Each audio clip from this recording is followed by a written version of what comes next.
মুকুটমণিপুর ভ্রমণের শেষে আমরা চলেছি বিষ্ণুপুর।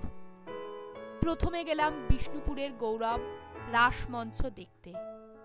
বিষ্ণুপুরের মহারাজা বীর হাম্বির 1557 খ্রিস্টাব্দে এটি স্থাপন করেন। পিরামিড আকৃতি এই ধরনের সৌধ বাংলার আর কোথাও দেখা যায় না। এই সৌধটির চারদিকের দেয়াল গাত্রে রয়েছে টেরাকোটার বিভিন্ন অলঙ্করণ, ভেতরে রয়েছে অজস্র খিলান।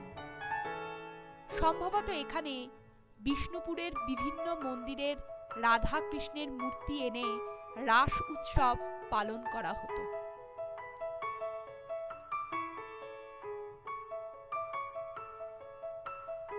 এরপর গেলাম মদনমোহন মন্দিরে। মহারাজা দুর্জন সিংহ 1694 খ্রিস্টাব্দে এই মন্দিরটি প্রতিষ্ঠা করেন। দীর্ঘ মন্দিরটির গাত্র ভরে আছে টেরাকোটার সম্ভারে।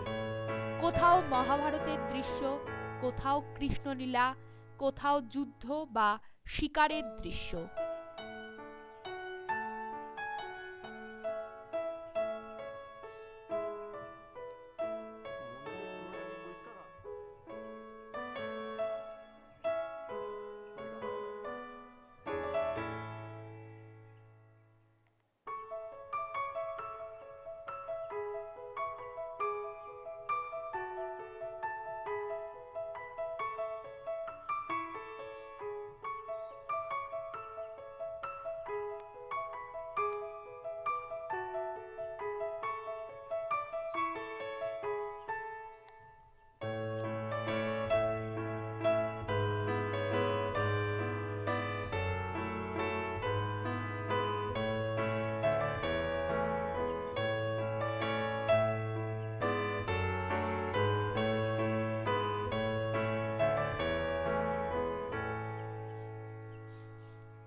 দলমাদল কামান।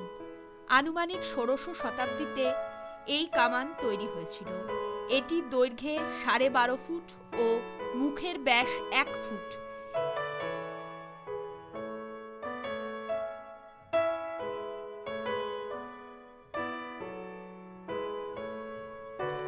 রাধা মাধব মন্দির। মহারাজ গোপাল সিংহের পুত্রবধূ চূড়ামণি দেবী 1737 খ্রিস্টাব্দে মাকড়া পাথরের এই মন্দিরটি প্রতিষ্ঠা করেন।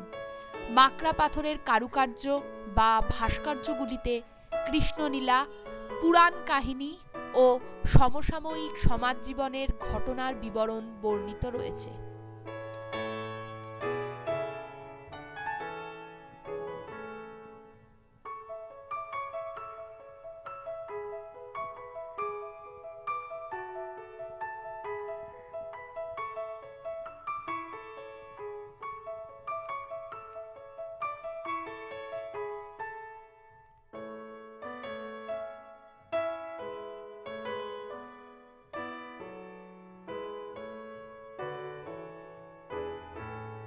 শ্যামরায় মন্দির। এই মন্দিরটি 1643 খ্রিস্টাব্দে মল্লরাজ রঘুনাথ সিংহ প্রতিষ্ঠা করেন। এই মন্দিরের 5টি বিশিষ্ট শিখর থাকায় একে পাঁচচূড়া বলা হয়ে থাকে। টেরাকোটার অলঙ্করণের উৎকর্ষতা ও অজস্রতায় এই মন্দিরটি বঙ্গ সংস্কৃতির এক মহামূল্যবান সম্পদ।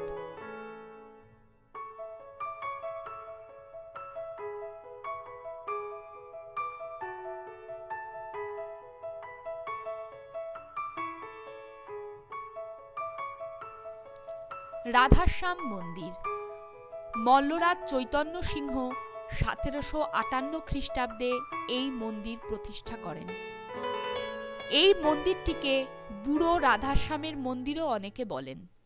এখানে কৃষ্ণমূর্তি অন্য মূর্তির তুলনায় বৃহদাকার।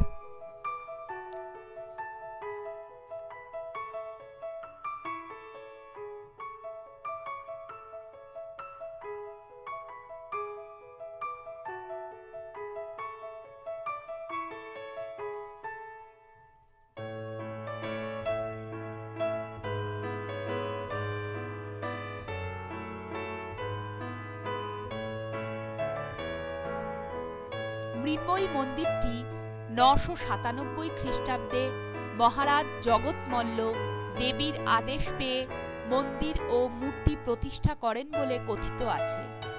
এই মন্দিরটি বিষ্ণুপুরের আদি।